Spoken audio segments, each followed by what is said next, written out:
பூமாதேவியின் கண்களுக்கு இளைஞராக காட்சி கொடுத்த அதே திருமால் தான் மார்க்கண்டேய மகரிஷியின் கண்களுக்கு வயதானவராக காட்சி கொடுக்கிறார் இல்லையா? அதுவும் அவருடைய ஒரு லீலை தான்.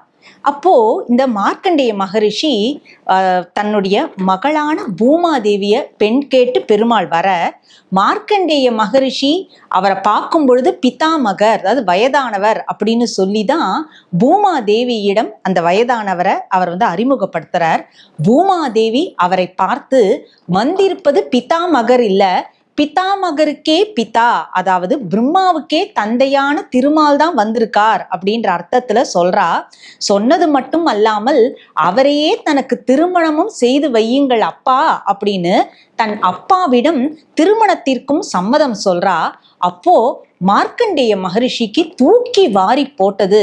உடனேயே ரொம்ப கோபமாக அவர் திருமால் பக்கம், அதாவது பெரியவராக வந்திருந்தார் இல்லையா, அந்த திருமாலின் பக்கம் திரும்பிய பொழுது அந்த இடத்துல அவருக்கு ஒரு இளைஞனாகவே காட்சி கொடுத்தாராம் பகவான்.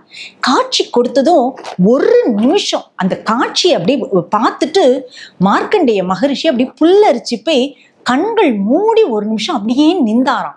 அவர் அந்த கண்களை மூடி இருக்கும் பொழுதுதான் பகவான் அவருக்கு ஒரு விஷயத்தை ஞாபகப்படுத்தினாராம். என்ன அப்படின்னா, பல வருடங்களுக்கு முன்னால மார்க்கண்டேய மகரிஷியே, நீங்க என்ன வேண்டுதல் நினைத்து நீங்க கடும் தவம் புரிந்தீர்கள்? நான், அதாவது திருமாலே உமக்கு மாப்பிள்ளையாக வர வேண்டும் அப்படின்னு ஆசைப்பட்டுதானே நீங்க கடும் தவம் புரிந்தீர்கள்.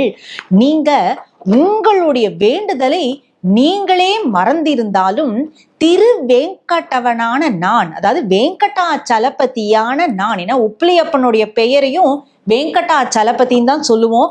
அங்க போகும் பொழுதும் கோவிந்தா கோவிந்தான்னு தான் சொல்லுவோம். அப்படிப்பட்ட அந்த உப்பிலியப்பனாகிய நான் மறக்கவே மாட்டேன்.